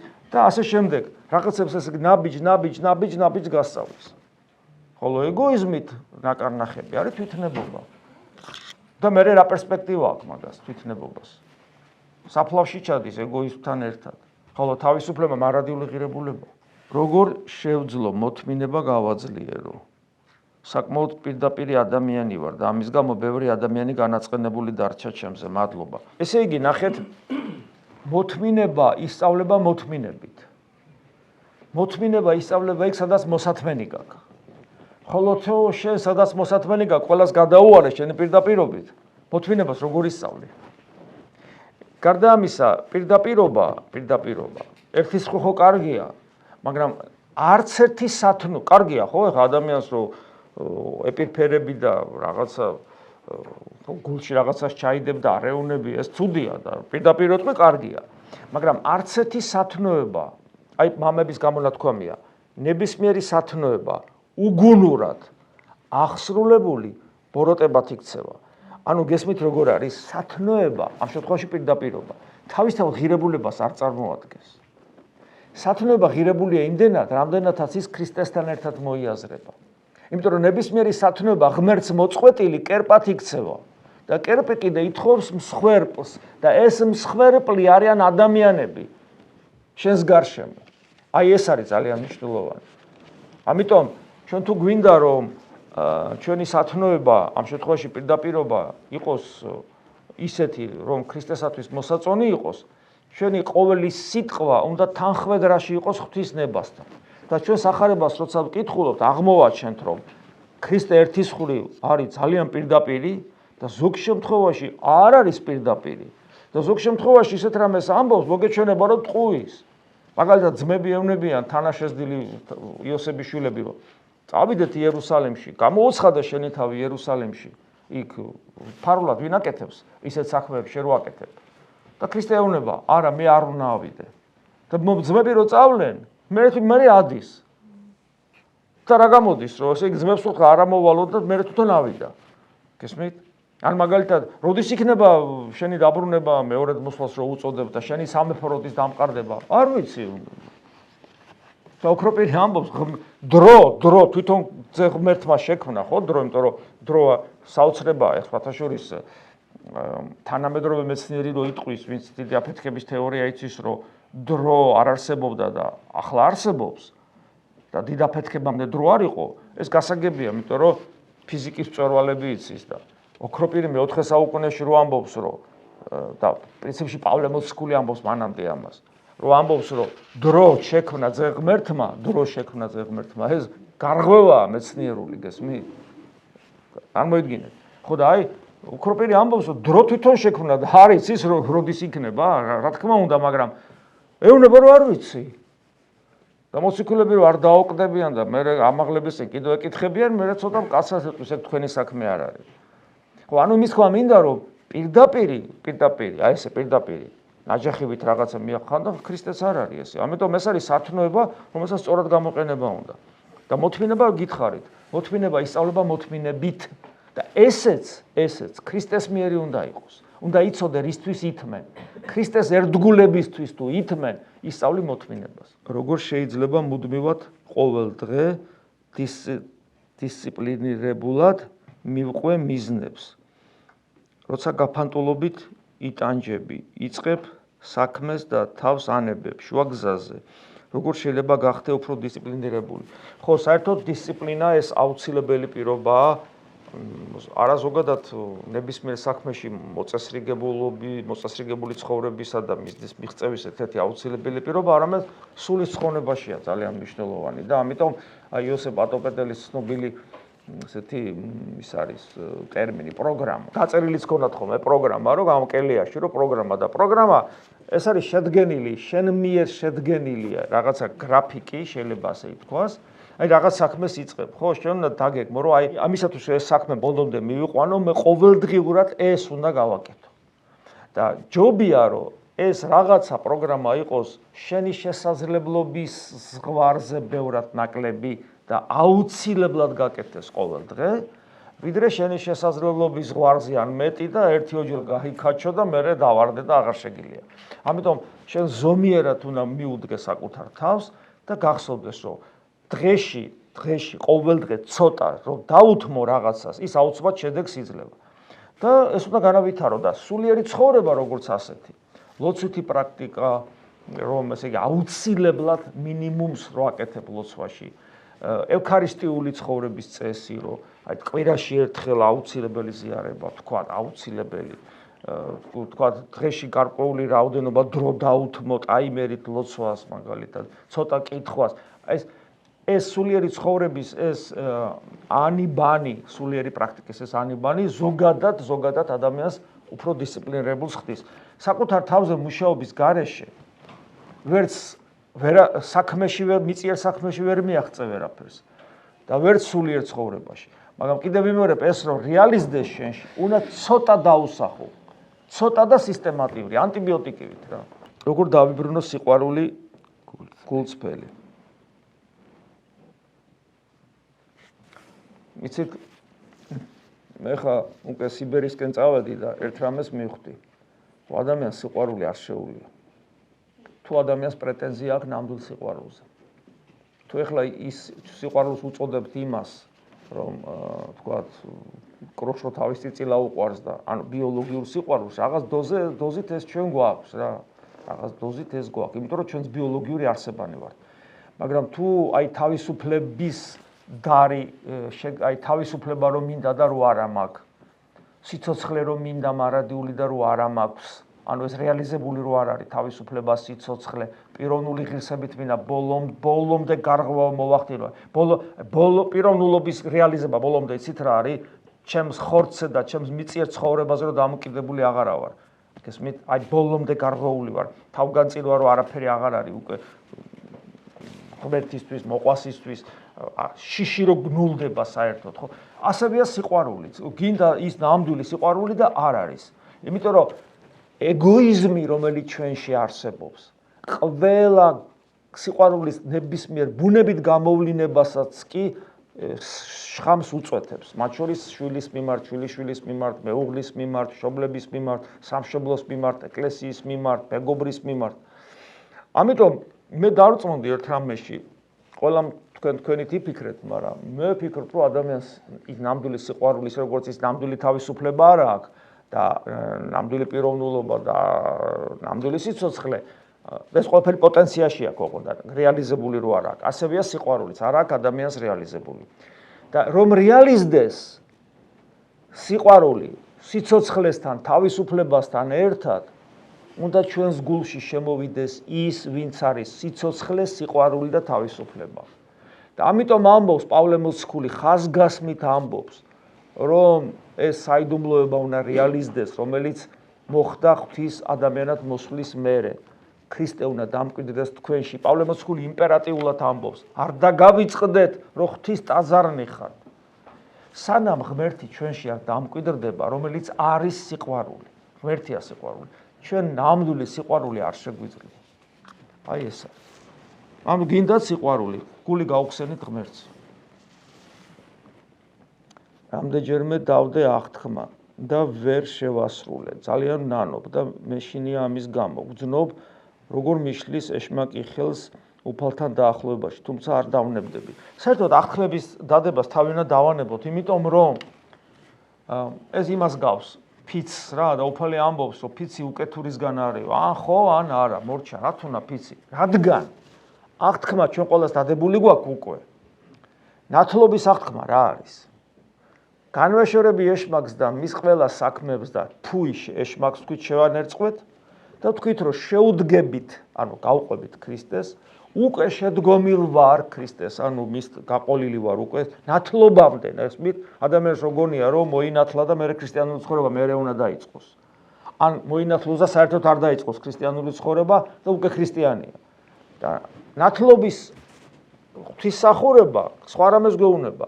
სანამ ადამიანი მოინათლება, მანამდე ის ღვთლის კითხვაზე შედგომილ ხარ ქრისტეს, ანუ მისი მიმდევარი ხარ უკვე და ესეუნება შედგომილ ვარ, ანუ ჯერ ხდები ქრისტეს მიმდევარი ძმებოდადებო და მერე ინათლები, გესმი? მერე ინათლები.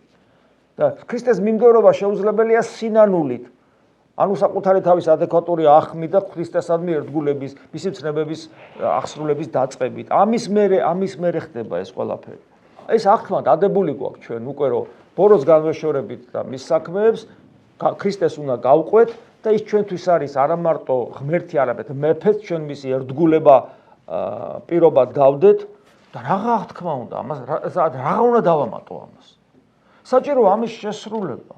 და ამის შესრულება კიდევ მეორე არის რთული, რა თქმა უნდა, ეშმაკის გვერდთვის და ჩვენი დაცემული ბუნებას და აი ეს დისციპლინა რო ითქვა, ხო, პროგრამა. მცირეოდენი ნაწილი წარმოედგინეთ, რომ ადამიანი ყოველ დღე 5-10 წუთს დაუთმობს წმინდა წერილს. 5 წუთს ქნება. წმინდა წერილი არის 27 წიგნი ახალი აღთქმისა, 4 სახარება და მოციქულთა წერილები. ადამიანი ერთი 10-15 წუთს დაუთმობს წმინდა მამებს. ძალიან სასარგებლოა მე-20 საუკუნის, 21 საუკუნის ათონელი მამები. რა თქმა უნდა, ძველი კლასიკას მნიშვნელოვანია. ხო? მაგრამ ესე ცოტას 15-20 წუთი განა საწულთან გიდევს, წიგნით თითოეული დღე ვერ მოახერხე ძილის წინ ერთ-ორ გვერდს წაიკითხავ. ადამიანი ეცდება, რომ კვირაში ერთხელ მოვიდეს მაინც და ეზიაროს, თუ რაღაც ობიექტური მიზეზი არ აქვს, დაღლილობას გვერდზე გაწევს, მოვა კვირაში ერთხელ და ეზიარება. ადამიანი ცდილობს ლოცვა ისწავლოს, ანუ ყოველი სიტყვა ლოცვისა გაიაზროს და გააზრებულად თქვას ღვთის წინაშე, ხო? და ადამიანი ცდილობს მოყვასთან ურთიერთობაში ქრისტეს უერთგულოს, ისე მოიქცეს, როგორც ქრისტეს მოეწონებოდა. და ეს ყველაფერი შესაძლებელია კიდევ, რომ ადამიანი იყოს გრევლის წევრი, კავშირი ქონდეს თავის ეპისკოპოსთან და მოძღვართან. და იზრუნოს და უყვარდეს ეკლესია. გესმით? ამით სამშობლოც. ესე. ადამიანი აი ესე უნდა ცხოვრობდეს. ნახეთ, ბევრი დრო არ უნდა ამას. ამას უნდა დამოკიდებულება. და მერე უკვე ნელ-ნელა, როცა ადამიანი ამას ესე ცდილობს, აღმოჩნდება, რომ ის აღთქმა, ნათლობის აღთქმა რეალიზდება. ყოველდღიურად ხდება ნათლობის აღთქმის აქტუალიზება. დამატებითი აღთქმის დადება საჭირო არ არის. იმიტომ რომ დამატებითი აღთქმა ხდება საცდური, მერე და ეშმაკი გაწვალებს. აი ვერ შეასრულე. ამერიკაში ჩამოსვლის შემდგომ მაქვს შიში, რომ მეორედ მოსვლის დროს ჩემს ქვეყანაში არ ვიქნები. მაქვს ფიქრები, რომ ვღალატობ ჩემს ქვეყანას და ხალხს. როგორ შეიძლება გავუმკლავდი ამ ფიქრებს და ეს მაგდებს დეპრესიაში. ეხლა მეორედ მოსვლას რაც შეეხება, მეორედ მოსვლა ეს იმდანაც ჩვენთვის გონება მიუწვდომელი მისტიკური მოვლენაა, რომ ის პრინციპული მნიშვნელობა არ აქვს, სად მოგისწრებს. იმიტომ რომ თლიანად გარდაისახება სამყარო და რა იქნება და როგორ იქნება არავინ არ იცის. და ამიტომ ეგ არ არის პრობლემა. ამერიკაშიც იქნება საქართველოში. ხო, ყველგან. რაც შეეხება გარდაცვალება, არის მეორე თითოეული ადამიანის ქრისტესთან შეხვედრის შესაძლებლობა, ამიტომ ჩვენ ყველას ინდივიდუალური მეორედმოსვლა გვაქვს. და სხვათა შორის მეორედმოსვლისადმი ეს ჩაციკლა რა როდის იქნება, შეიძლება გამოგეპაროს საკუთარი გარდაცვალება. ისე მოვიდეს საკუთარი გარდაცვალება, რომ ვახ, ჩემი გასვლას დრო მოვიდა და ის როგორ არის. ეხლა რაც შეეხება სამშობლოს სიყვარულს, მე ესე ვფიქრობ, ადამიანი რომელიც თავის სამშობლოზე არ ზრუნავს, ის ცოდავს. რატომ ცოდავს? იმიტომ რომ ქრისტესთან ხო ეროვნებას მნიშვნელობა არ აქვს. გესმით? აი ეს ძალიან მნიშვნელოვანია. თქვენ რო წარსდგებით ღვთის წინაშე, ნუ მეც თქვენთან ერთად. ჩვენ რომ ქართველები ვართ, ამისათვის არანაირი პრივილეგია არ გვექნება ქრისტესთან ურთიერთობაში, ცხოვრების საკითხში. არც კი ვკითხავენ, ქართველი ვარ თუ არა. მაგრამ თუ მაინც რაღაცა როლი აქვს, ეს არის პასუხისგებლობა, იმიტომ რომ ჩვენ შეიძლება გვითხრანო, შენმა წინაპრებმა შენამდე რო ქრისტეს ჩემი რჯული მოიტანეს და შენი წინაპრები რო კვდებოდნენ ჩემი სიყვარულისათვის. შენ ესეთი უხიაგი და უსჯულო რამ დაგაყენა. გესმის? აი ეს შეიძლება, ანუ ამ შემთხვევაში ეს პასუხისგებლობით შეიძლება დატვირთვა იყოს. და კიდევ ერთი. შენ რომ ქრისტიანი გახდი, აბა გაიხსენე. ესეთი კითხვა რო დასვა. გესმით, ყოვლადწმინდა სამება ღმერთის შესახებ რო ირწმუნე და ღვთის განკაცების. შენით მიხვდი რომ ღმერთის სამებაა და ქრისტე კიდე ღმერთია. ეს წმენა ესე იოლად როგორ მიიღე? მე არ ვიცი თქვენ რამდენად გისაუბრიათ სხვა კულტურის წარმომადგენლებთან და მე რომ ისაუბრია, მათ აქვთ ინტელექტუალურ შოკს იღებენ, როცა ეუბნები რომ ღმერთის სამებაა და ქრისტე გალაქტიკების შემოქმედი. გესმით, ინტელექტუალურ შოკს იღებენ და ამის მიღება არაფრით არ შეუძლია. და ამ დროს შენ ესე იოლად როგორ მიიღე, როგორ ფიქრობ? აი ესე მასიურად საქართველოში ქართველები როგორ იღებენ? აი აზერბაიჯანში რატო არ იღებენ მასიურად, თქვათ ადამიანები ან ჩრდილოეთ კავკასიაში რატო არ იღებენ მასიურად ადამიანები ქრისტეს ღმერთთან? ჩვენ რატო ვიღებთ ესე? ვისი დამსახურებაა, მაინტერესებს ეს? ეს ჩვენი წინაპრების დამსახურება ხომ არის? და წარმოიდგინეთ ჩვენი წინაპრები, თქვათ 200 წლის წინ რო ეთქვათ, რომ მორჩა დავამთავრეთ რა აღარ გვინდა ესა და ყველა წასულიყო საქართველოდან. ან ყველას ეღალატა ქრისტესთვის. ან ეთქვათ, რომ ხო, კაი და არ დავიხოცებით და მივიღებთ თქვათ ისლამს არ რაღაც როგორც იყო. დღეს ჩვენ ვინ მიქნებოდით? ამიტომ გესმით, მე მაგ რაღაცნაირი ვალდებულება, რომ რაც მე ჩემმა წინაპარმა მომცა, მე გადავცე ჩემ მომდევნო თაობას. ამისათვის შენი სამშობლო უნდა არსებობდეს იქ, სადაც არსებობს. და სამშობლო ჩვენს გარეშე ხო ვერი არსებობს.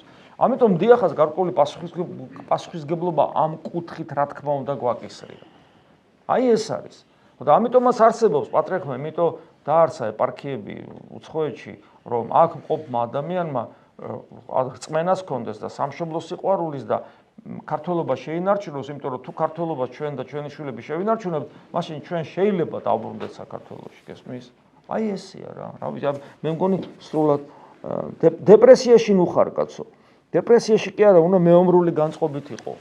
მეომრული განწყობით იყო და ღმერთს მიანდო საკუთარი თავი. როგორ შემილია ბავშვს აუხსნა ქრისტიანობის არსი, როგორ მივაწოდო სწორად.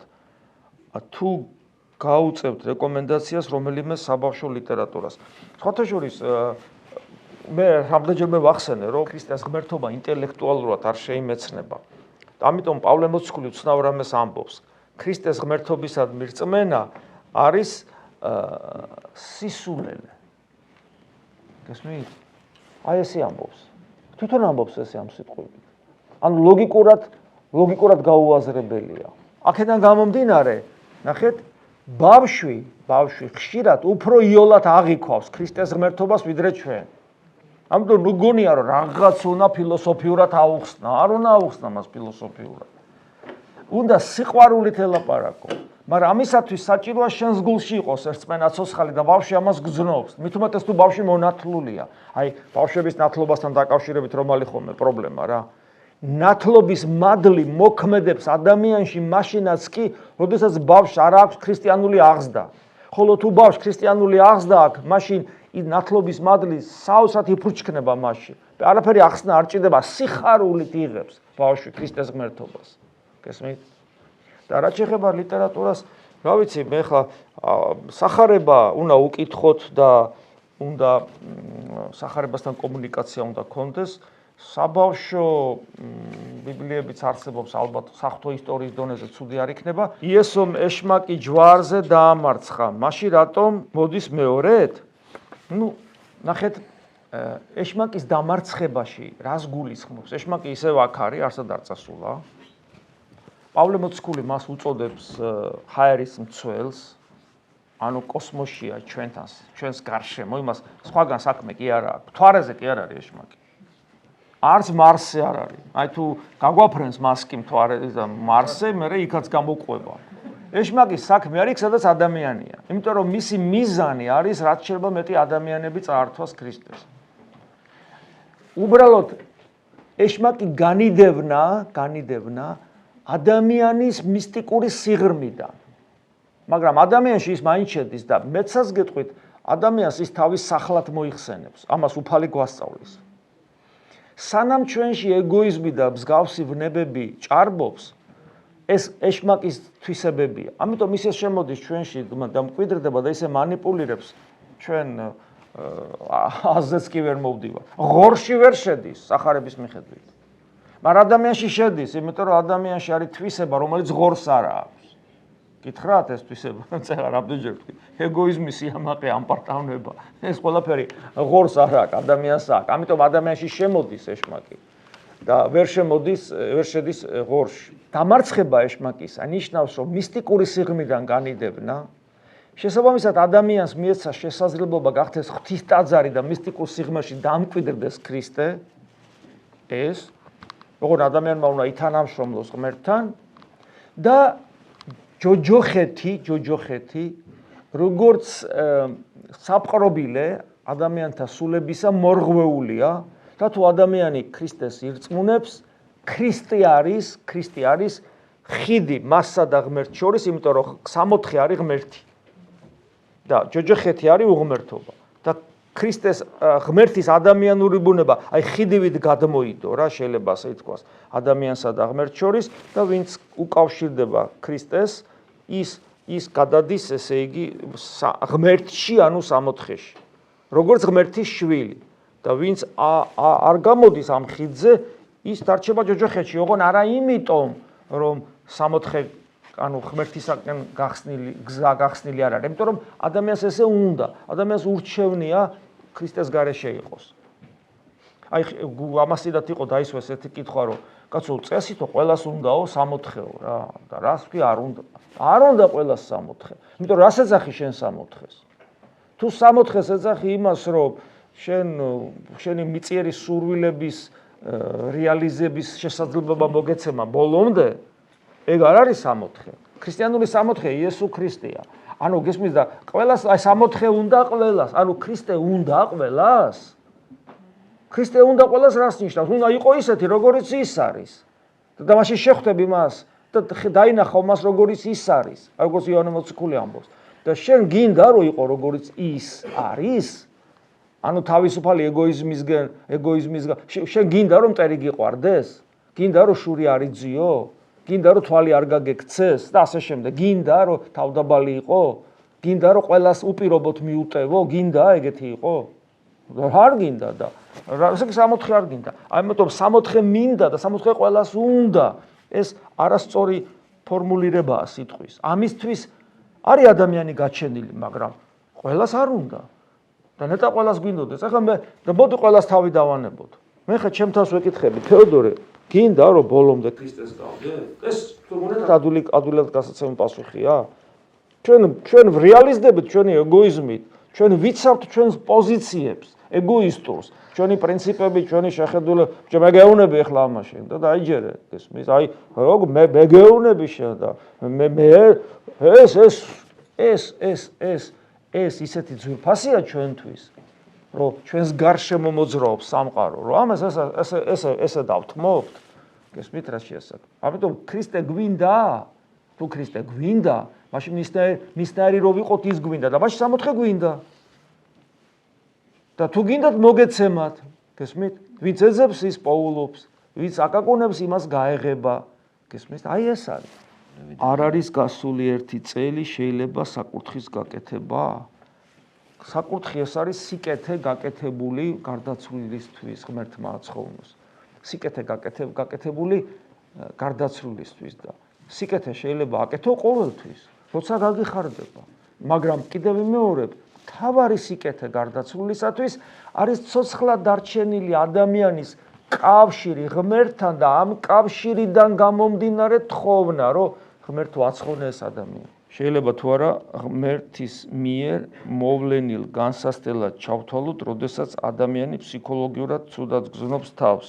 მიუხედავად იმისა, რომ ნორმალურად აქვს ყველაფერი. ამას აცნობიერებს, იცის, რომ ამის მიზეზი არ არსებობს. დიახაც, ეს განსასწრელია, ოღონდ სულიერი და პირდაპირ დემონური წარმოშობის არის, როცა ადამიანი მწუხარებს და მოწყენილობაში იმყოფება, თან უმიზეზოდ. პირდაპირ დემონურია ეს და მისი დამარცხება უნდა მოხდეს ლოცვაზე დაძალებით, ანუ საკუთარ თავზე იძულებით. აი ეს ჩვენ არ დაგვავიწყდეს არასოდეს, რომ სასუფეველი, ესე იგი, იძულებით მოიპოვება ჩვენთვის. სასუფეველიც ისა იძულების და ეს იძულება სწორედ იმ გამხმარი გულის დამუშავების მნიშვნელოვანი ასპექტია საკუთარ თავზე იძულება და როცა არაფერი მიზეზი არ ამაგდა მწუხარებისაგან და მოწყენილობისაგან ადამიანმა აღარ იცის რა ქნას და ან ჭამას იწყებს, ან მოწევას იწყებს, ან რაღაც სისულელის კეთებას იწყებს, ხო? ეს ნიშნავს იმას, რომ უნდა სულიერად დაამარცხო ეს და სულიერად აიძულო საკუთარი თავი. ან ლოცვისთვის განმარტოვდე და ოღონდ ლოცვის შემოქმედებითი მხარე ვამბობ და არა ისე რა მექანიკურად რაღაცა იკითხო. ან წაიკითხო წმინდა წერილი, ან შეიძლება ამ დროს გართობაც, ოღონდ გართობა კაი გაგებით მინდა გაიგო თქვა. კარგი ლიტერატურა წაიკითხო, კარგ მუსიკას მოусმინო, სისულელეს კი არა, კარგ, სერიოზულს. კარგი ფილმიც კი შეიძლება ნახო. მეგობართან შეიძლება ურთიერთობა გქონდეს, როდესაც ესე იგი ის მეგობარი ღირსებების მატარებელია საკუთარ თავში. მაგრამ ამ მდგომარეობის დატოვება ესე არ შეიძლება. და პირველი წამალი მაინც სწორი ლოცვა არის. რას უჩევდით ადამიანს, რომელსაც ძალიან უჭირს ამ ქვეყანაში მოძღვარი ნახოს. სრულიად გააზრებული მაქვს ამ საკითხის მნიშვნელობა და ძალიან მაწუხებს ეს ჩემი მდგომარეობა. ხომ არ ფიქრობთ, რომ პრობლემა ჩემშია? ღრმა თეორიული ცოდნის მიუხედავად პრაქტიკას ძალიან მოკლებული ვარ. ესე იგი, ნახეთ, მოძღვარი არის ის, ვინც ქრისტესთან ურთიერთობაში მეხმარება. არსებობს უფლისეს და მამებიც ამბობენ, რომ ვინც ეძებს მოძღვარს აუცილებლად იპოვის და არსებობს ობიექტური რეალობაც. როგორი მოძღვრებიც ვართ, ისეთები უნდა მიგვიყოთ. სხვა არ არის. მაგრამ არის კიდევ ერთი ნიუანსი, რომ ჩვენი ყველას მოძღვარი იესო ქრისტეა. და მე თუ ვცდილობ ჩაუღმავდე ქრისტეს მოძღვრებას წმინდა წერილში და წმინდა მამებში, თუ ვცდილობ, რომ მე თვითონ ლოცვით ვცდილობ ღმერთის ძიებას და მასთან კავშირს და ზიარებას, ბუნებრივია, მაშინ ჩემი იმ შესაძლებლობის მიხედვით, რაც მე მაქვს, მივდივარ მოძღვართან და მღვდელთან, რომელიც თქვა არის კონკრეტულად და ვცდილობ, რომ სულიერ საკითხებში, მნიშვნელოვან გადაწყვეტილებებში ცოდვასთან დაკავშირებით, ხო, ვიყო გულწრფელი მასთან და არ გავიჩერო არაფერი ის ცუდი და მანკიერი, რომელიც მე ვიცი, რომ ქრისტესთან ურთიერთობაში ხელს მიშლის და ჩემი სიმდაბლის გამო, რომ მე მასთან ვამოწმებ ჩემს სულიერ მდგომარეობას და იმის გამო, რომ უფალმა თქვა, სადაც 2 და 3 ჩემი სახელით შეიკრება, მე იქვა, რომ ამიტომ უფალი მას მისცემს სიტყვას, რომელიც შენ გჭირდება და შენ მოგცემს იმ გულისხმის ყოფას, რომ ეს სიტყვა დაიტიო. გესმით? იმიტომ რომ შესაძაც ჩვენ არ ვცდილობთ ასე როგორც მე გითხარით და წინსწრებით ვამბობთ, რომ მე მადლიანი მოძღვარი მინდა და სადავნახო, ეს თავისთავად ძირშივე არასწორია, იმიტომ რომ ეხლა მაგალითად მოძღვრად რომ თქვათ თქვენ რომელიმე წმინდა ნიკოლოზი ყოლოდათ რა, დაუჯერებდით ყველაფერს? ან ოქროპირო ყოლოდათ? გესმით? ესე მარტივი ხო არ არის, იმიტომ რომ რას ნიშნავს მოძღვარი? დიდი გაგებით. ბოლომდე დაუჯეროთ და ჩვენ მაგის თავი გვაქვს რომ ბოლომდე დაუჯეროთ? ამიტომ ჩვენი სულიერი მონდომების შესაბამისად მოგოცემა მოძღვარის და მოძღვარსაც მიეცემა სიტყვა, რომელიც მე უნდა შევასრულო. თავარი მაინც თქვენ ახართ, ღმერთი არ დაგტოვებთ. ემიგრაცია ყველა ემიგრანტისთვის არის განსაცდელი. ხდება ღირებულებების გადაფასება. რჩება ადამიანი მარტო თავის თავთან და ფიქრობს ბევრს, კარგავს გარშემო ადამიანებს, რომლებიც მოელიან სარგებლს. ვიფიქრო პირად თავისუფლებაზე და მიზნებზე. სწორია? აქ კვლავ თავისუფლება და მიზნები, როგორც ეგოიზმის რეალიზება, რა ვქნათ, ახლა ეგოიზმის სწორი როგორ არის? თავისუფლება არის ტრანსცენდენტული ღირებულება. მიზანი მხოლოდ ქრისტე უნდა იყოს. თუ ქრისტიანები ვართ, ახლა ქრისტიანულად ვსაუბრობ. ერთადერთი მიზანი აქვს ადამიანს. ერთადერთი ქრისტე. დანარჩენი ყველაფერი იმდენად არის ღირებული, რამდენადაც ქრისტესთან კავშირშია. დიახაც ღირებულებების გადაფასება ხდება, გასაგებია. და ეს უცხო კულტურა, არაქრისტიანული კულტურა ხშირ შემთხვევაში შემოდის ჩვენში და ჩვენ სხვანაირს გვხდის. მე ერთ რამეს შევამჩნიე კიდე, ძალიან ესე იგი ადვილად განიკითხავენ სამშობლოს ხოლმე და თვლიან რომ რაღაცა დაბალ დონეზე ვიმყოფებით, გესმით? არ არის ესე, არ შეიძლება ასე ლაპარაკი საკუთარ ქვეყანაზე. არაფერი დაბალ დონეზე ჩვენ არ ვიმყოფებით. გესმით? და ბევრ საკითხში, ბევრად უკეთესად ვართ, ვიდრე თუნდაც ამერიკა, გესმით? აი ეს და მთელი რიგი საკითხებია.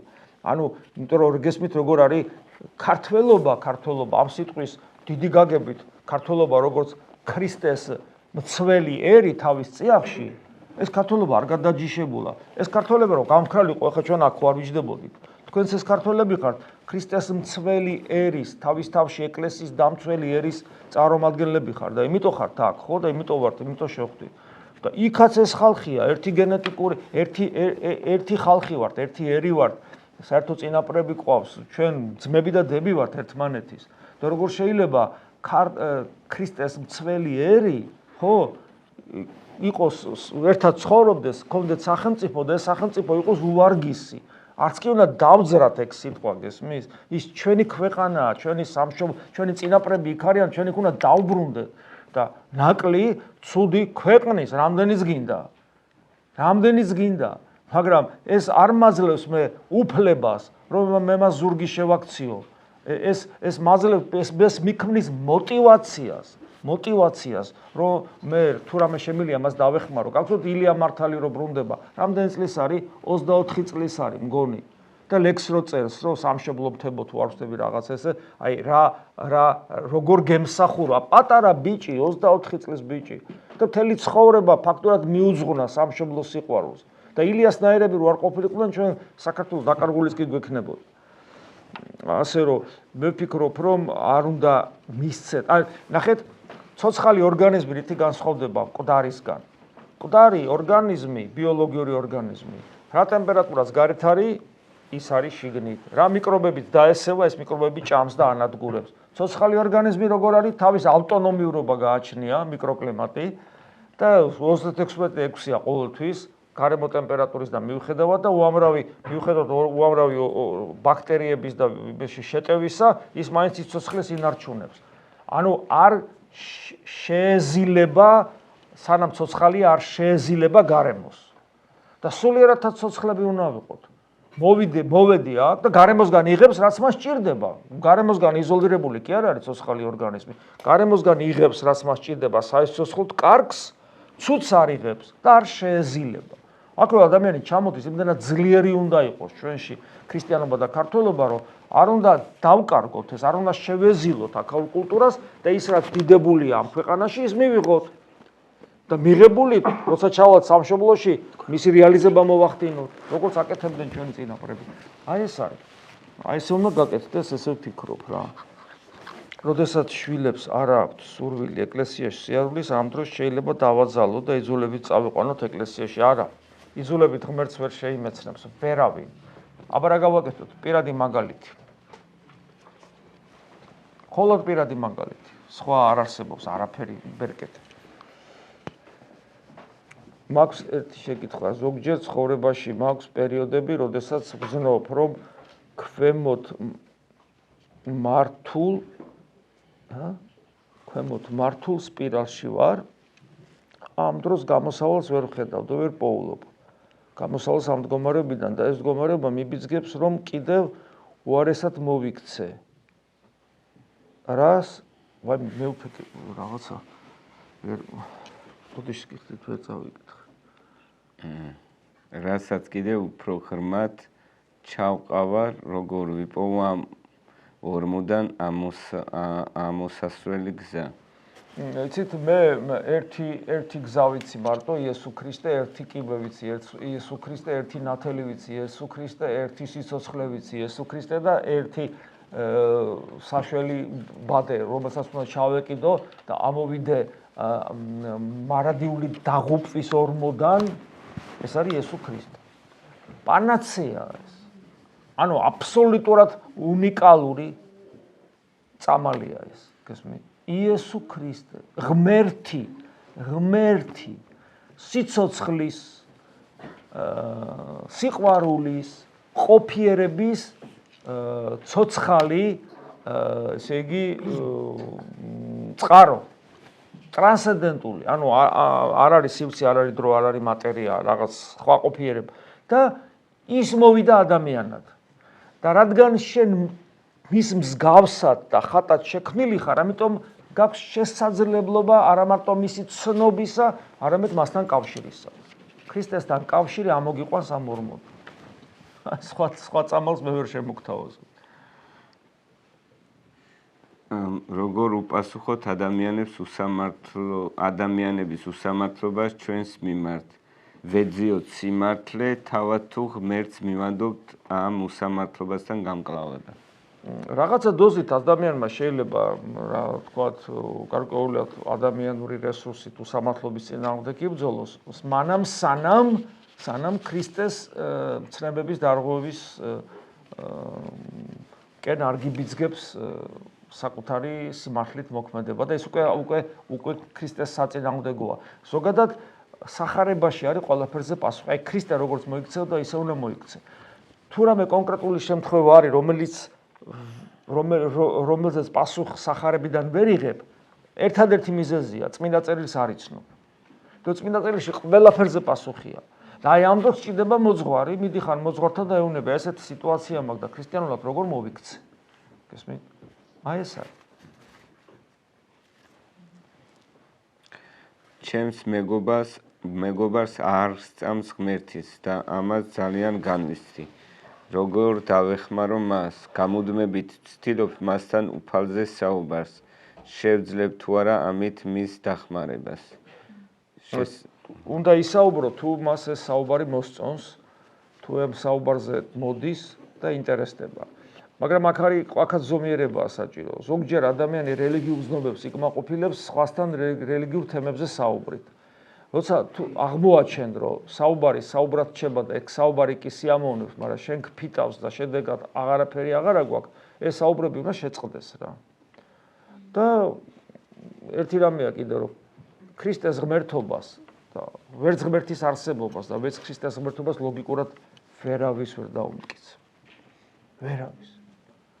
ეს არის საიდუმლოება, რატო ხედავს ადამიანი სამყაროს ისე, რომ ღმერთს ხედავს და რატო ვერ ხედავს ამ სამყაროში ღმერთის კვალს.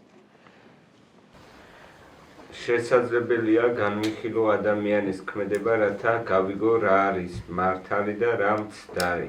არის თუ არა განსხვავება განხილვასა და განკითხვაში. შეიძლება განიხილო, ოღონდ ზღვარი ძალიან სიფრიფანაა და თუ საჯულად დაუდექი საჯულად და თუ შენში არის განწყობა, რომ შენ ამას ხوار იკადრებდი, აქ უკვე განკითხვაში გადადიხარ. და თუ არის სიბრალული მისდამი და სრუნვა გარკვეულწილად უფალს შეავედრებ ან რაღაც ხო მოკლედ და საჯულად არ უდგებისებოდან არ უყურებ, მაშინ შეიძლება.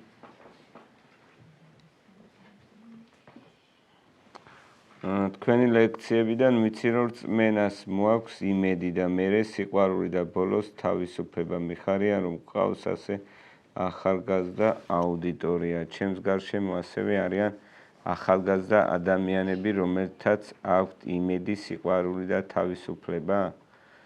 არის ამ ადამიანებში უფლის სიყვარული ან რაიმე რწმენა? არიან შეკითხვებს არ ვიცი. არიან ეს ადამიანები თავიანთი ცხოვრების წესით ღვთისშვილები? ვერ გეტყვით, მაგი მე არ ვიცი. ჩვენ ხო იცით იმას გავართ რა, ზამთრის ტყეს, ფოთლოვანს.